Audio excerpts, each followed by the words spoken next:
Israel और Iran के बीच जारी जंग में अमेरिका की एंट्री ने दुनिया में खलबली मचा दी है। ईरान के न्यूक्लियर साइट्स पर अमेरिकी हमले के बाद अब तेहरान को रूस से मदद की उम्मीद है। शायद इसी वजह से 23 जून को ईरान के विदेश मंत्री अब्बास अरागची रूस भी पहुंचे। क्रेमलिन में रूसी राष्ट्रपति व्लादिमीर पुतिन ने उनसे मुलाकात भी की, लेकिन इस दौरान पुतिन ने ईरान को सीधे तौर पर मदद की कोई पेशकश नहीं की। उन्होंने एक तरफ तो ईरान पर हमले के लिए अमेरिका पर निशाना साधा, तो दूसरी तरफ इस तनाव को कम करने के लिए कूटनीतिक रास्ता अपनाने पर जोर दिया। अरागची से मुलाकात के दौरान पुतिन ने कहा, ईरान के खिलाफ ये पूरी तरह से बेवजह की आक्रामकता है जिसका कोई आधार या औचित्य नहीं है। लंबे समय से हमारे ईरान के साथ अच्छे, भरोसेमंद और अस्थायी रिश्ते हैं। अपनी तरफ से हम ईरानी जनता की मदद करने की कोशिश कर रहे हैं। जैसा कि आप जानते हैं, मेरे संयुक्त राज्य अमेरिका के राष्ट्रपति, इजराइल के प्रधानमंत्री, संयुक्त अरब अमीरात के राष्ट्रपति और आपके देश के राष्ट्रपति से टेलीफोन पर बातचीत हुई है। गौर करने वाली बात यह भी है कि अब तक रूस का रवैया साफ तौर से ये दिखता है कि वो इस युद्ध में कूटनीतिक रास्ता अपनाना चाहता है, न कि सैन्य हस्तक्षेप। इससे पहले 19 जून को Saint Petersburg International Economic Forum के एक सेशन में पुतिन ने मिडिल ईस्ट में चल रहे संघर्ष पर अपनी बात रखी थी। उन्होंने कहा था कि रूस और ईरान के दशकों से घनिष्ठ संबंध रहे हैं।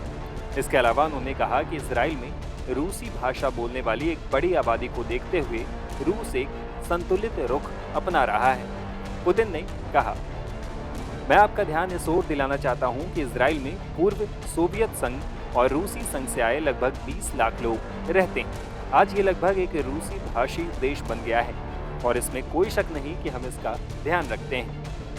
तब पुतिन ने यह भी कहा था कि जो लोग रूस की अपने साझेदारों के प्रति निष्ठा पर सवाल उठाते हैं वे उकसाने वाले हैं, जो मतभेद पैदा करने की कोशिश कर रहे हैं। ऐसे में माना जा रहा है कि ईरान को फिलहाल रूस से कोई सैन्य मदद तो नहीं मिलेगी। अब ईरान के खिलाफ इजरायली और अमेरिकी सैन्य कार्रवाई को लेकर एक्सपर्ट्स की राय जान लीजिए। ये एक ऐसा सवाल है जिससे पूरे विश्व में उथल पुथल होने का खतरा है। इसमें कोई शक नहीं कि ईरान का जो न्यूक्लियर प्रोग्राम था,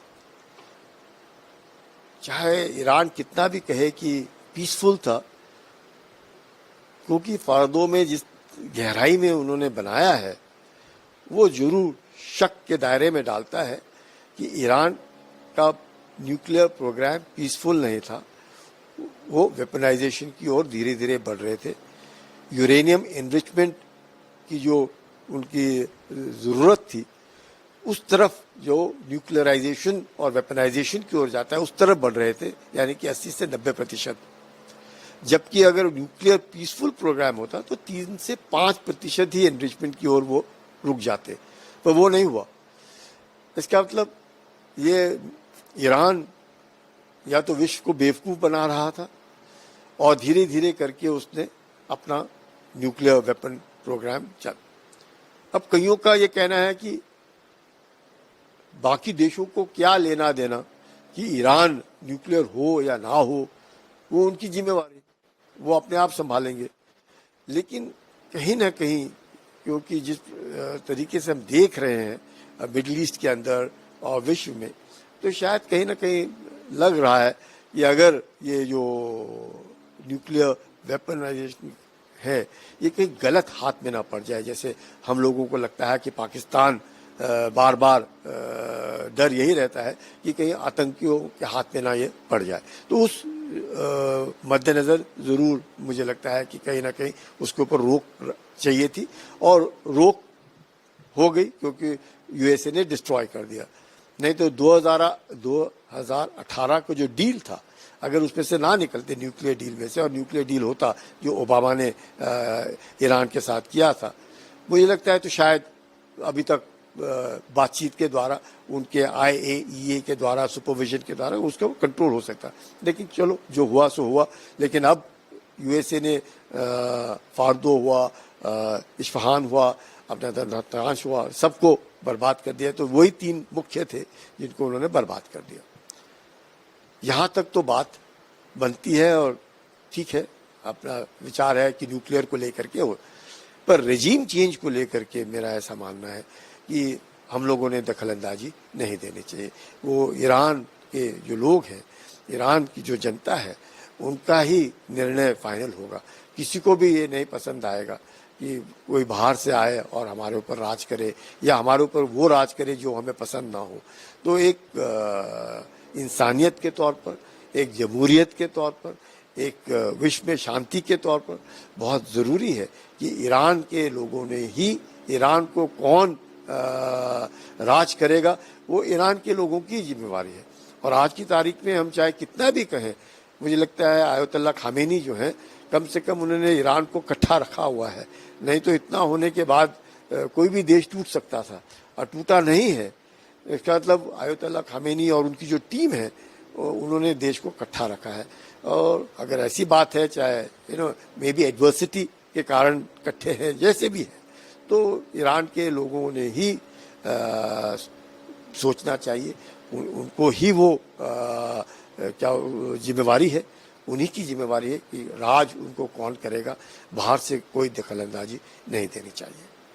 इजराइल के साथ हमारे जो रक्षा संबंध है वो काफी स्ट्रांग है। अगर इजराइल और इराक के बीच में लड़ाई लगातार जारी रहती है तो क्या भारतीय सेना को दिक्कत हो सकती है? भारतीय सेना को ऐसी कोई दिक्कत नहीं होगी। दो भारत के रिश्ते जो हैं इजराइल के साथ टेक्नोलॉजिकली बहुत अच्छे हैं और हमारे पास काफ़ी इक्विपमेंट है, ड्रोन्स भी हैं, काफ़ी बाकी इक्विपमेंट भी है जो इजराइल से हमारे सब दोनों देशों के बीच के जो संबंध है उसके द्वारा हमारे पास है। हमारे संबंध ईरान के साथ भी बहुत अच्छे हैं, पारंपरिक संबंध हैं, बहुत पुराने संबंध हैं। तो दोनों देशों से के साथ हमारे संबंध बहुत अच्छे हैं। लेकिन ये कहना कि इजराइल के साथ क्योंकि हमारे संबंध टेक्नोलॉजी के कारण वैसे नहीं है, लेकिन हमारे इजराइल हमेशा भारत के साथ खड़ा रहा, टेक्नोलॉजी का आदान प्रदान होता रहा। कारगिल में भी उन्होंने भारत की मदद की और हमेशा वो भारत की मदद करते आए हैं। तो उस हिसाब से ज़रूर मैं कहूँगा कि ईरान, इजराइल और भारत के रिश्ते बहुत अच्छे हैं। भारत और ईरान के रिश्ते भी बहुत अच्छे हैं। जो अभी हमने देखा कि इतना सब कुछ होते हुए भी हमारे बच्चे जो ईरान में फंसे हैं उनको जिस प्रकार से उन्होंने आने का जो पूरा पैसेज दिया है वो दर्शाता है कि ईरान इस बात को समझता है। प्लस चाबहार फोर्ट को लेकर के भी आप पोर्ट को लेकर के देख सकते हैं कि किस प्रकार से ईरान और भारत के संबंध हैं। तो ये जो है दोनों के साथ संबंध अच्छे हैं। तो इट्स catch-22 सिचुएशन कि कौन हमारे लिए ज़्यादा प्यारा है। मुझे लगता है भारत के लिए दोनों ही उतने ही प्यारे हैं और दोनों के साथ संबंध हम अच्छा रखना चाहेंगे। और प्रधानमंत्री का वही और हमेशा मैं कहूँगा कि जोर रहा है कि ये जो युग है ये युद्ध का युग नहीं है। बातचीत के द्वारा अगर बात संभल जाती है, सुधर जाती है तो बहुत अच्छा होगा।